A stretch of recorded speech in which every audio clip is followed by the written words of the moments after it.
One of the biggest challenges that a lot of artists face is that they go through different phases of love with their drawing. Some phases you're deeply in love with the practice, you're leaning into curiosity, you're improving, you're growing, you're excited to sit down and draw.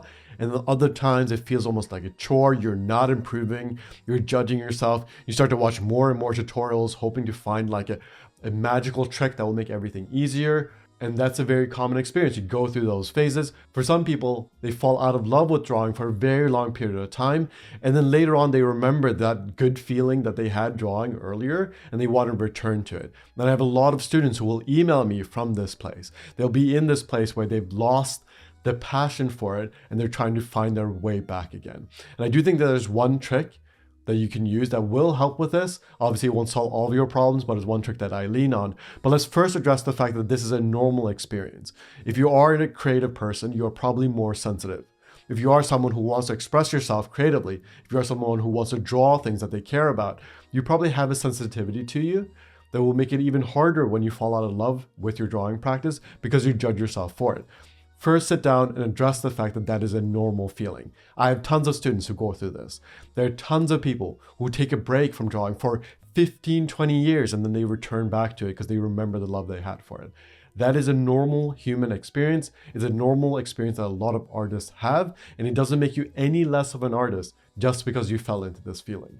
If you are someone who needed to take a break from your art practice, that is completely natural. So embrace that, allow that to exist, try to reduce some of the shame around it, the judgment around it. Those stories are not helpful to you. You might want to sit down and write those stories out and really sit with them. That can be very helpful. If you are in that place, remember, this is a completely normal experience to have. You want to think of your art practice as a long-term relationship, and sometimes you have to go to couples counseling. Sometimes things just fall apart and you need to resolve some of those issues, and that is a normal part of a long-term relationship. You are in relationship with your own creativity, and I think that is one of the most important aspects of being an artist, is developing a healthy relationship with the creativity that's within you, because that part of you wants to speak. And if you try to suppress that feeling, it will not help you. It will drain your energy, you will lose your inspiration, your zest for life will disappear, and that can be detrimental to your mental health. So be mindful of your relationship with your creativity and ask yourself questions about how you can improve it. What could you do to fall back in love with it? There are many different strategies that you can lean into. I just added a Joy of Drawing section to all my courses. So if you want to grab that, check out the Absolutely Everything bundle that is below. But now let's jump into this one trick that can be very helpful. Recently, I've been learning how to swim, and I feel like this one experience that I had paints a perfect picture of what we need to focus on to fall back in love with drawing. So I'm learning how to swim in the lake. It's cold. But what I noticed is I can swim much better the more I lean into the physical experience of the cold water. Suddenly, the coldness of the water feels like a good sensation. Swimming feels good, even though it's cold, when I'm actually paying attention to the physical sensation instead of resisting the coldness.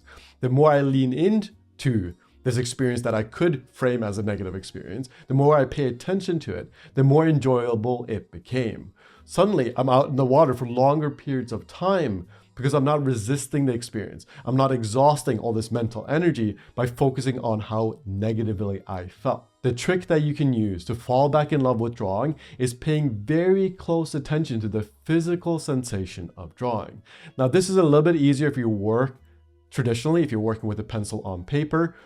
But if you are working digitally, you can also do the same thing. I might recommend that you get one of those paper-like textures on your screen so that it feels a little bit more like paper, so there's a little bit of texture. But whatever mediums that you're working with, just try to focus on the physical sensation instead of what you are drawing. Pay very close attention to what it feels like to put lines on paper. Just grab a piece of paper right now and grab your sketchbook and just start drawing lines and go very slowly and pay very close attention to the physical sensation instead of trying to focus on the future of like making a good picture. Let go of any expectations around making a good picture and just focus on the physical sensation and watch yourself drop into the picture in a way that is so satisfying. It is so much more fulfilling to draw when you're actually paying attention to the present moment. If you're always thinking about the future, if you're always focused on making a good drawing some place into the future, then you miss out on all this beauty that can be experienced here and now. when you're out swimming in the cold water. If you're just focused on doing laps, if you're just focused on going somewhere, you miss out on all the beauty that's available there. Your experience can be so fulfilling if you are able to drop into the moment. For the next couple of days, anytime you sit down to draw, assume that you're going to make a bad drawing, but make it your mission to fall in love with the present experience of drawing. What does it feel like to make lines on paper? What is the visual sensation of just watching yourself do this thing? Like watching those lines on this paper. You have a blank sheet of paper, just the first line, just that the sensation of that can be so fulfilling that you fall back in love with drawing. This is a trick that I use all the time. I have a fairly complicated relationship with my drawing practice, which is why I talk so much about the joy of drawing, developing a healthy mindset around it, because I know how complicated that is. I've been an artist for over 12 years, and I've struggled plenty in that time. I'm trying to prevent other artists from falling into the same traps that I fell into, which is a big part of why I created the Inner Artist course, the Mindful Drawing course.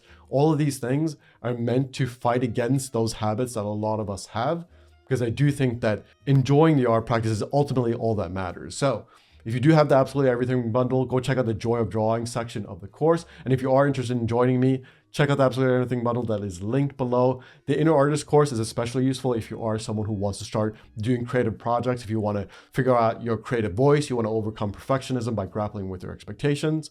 But you also get the Beginners Toolkit, the Figure Drawing bundle, the Portrait Drawing bundle, where we go over some of the more of the technical things. So you want to combine the two. You want to combine technical growth with creative expression. But ultimately, creative expression is the most important, and feeling the joy of drawing is the peak. The ultimate fundamental is the joy of drawing. So lean into that, draw more. Let me know if this is helpful to you. Try this out for a couple of weeks and let me know. Feel free to report back. Is this something that works for you? Is this a strategy that works in your art practice? And if there are other strategies that you've used to fall back in love with your art practice, feel free to share them below so that I can share them with more people. I'll see you in the next video whenever you are ready.